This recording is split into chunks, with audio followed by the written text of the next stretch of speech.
All right, so you're in your office, you're not bothering anybody, and you get a phone call from someone who happens to be, say, a party in an action that you brought, etc., party to a contract or whatever, and they start talking with you, and you're discussing the case, etc. Then they say, and by the way, I'll make sure that my lawyer gets back to you in time.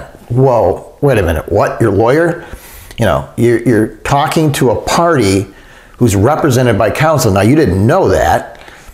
What do you do in that circumstance? Or what if you do if when the party calls you, you know that that party is represented by counsel? And let me tell you something, they will do that.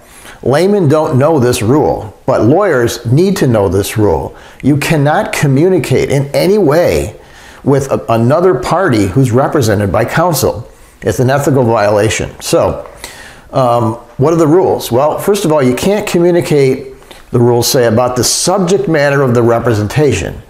So I guess if there's a contract dispute, there's an action on the contract, and that party on the other side calls you and wants to talk about an immigration case.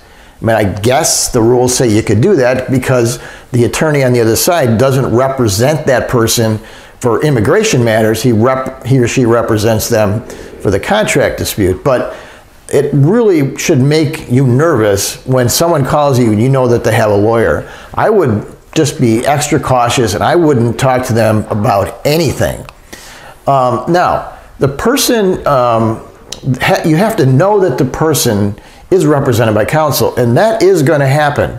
You're going to find out later that the person you talked to actually had engaged counsel about the subject matter of the representation. What do you do? Well, here's what I do. First of all, if it happens in the middle of a conversation, the conversation is over. And I mean over. That I don't want to hear another word from that person. And you politely tell them, I cannot talk to you. You're represented by Mr. Jones or Ms. Jones or whatever. You have to talk to your lawyer. I'm going to hang up now. Because they'll say, well, no, that's okay. I want to talk to you. No, it's not okay. The client cannot consent. The lawyer, you cannot consent. Only the lawyer on the other side can consent. And there are two exceptions to that rule. First, you get the consent of the lawyer that you can speak to his or her client. Good luck with that. I can't imagine any competent attorney saying, sure, go have private conversations with my client about the subject matter of the representation. That's not going to happen.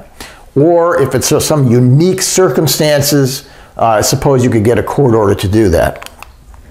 But what I do, if that occurs, let's say the person calls me, whether I know the representative or not, I terminated the conversation. I immediately, just out of courtesy, I call the other lawyer and say, hey, your client called me. I want you to know your client called me. I ended the conversation immediately.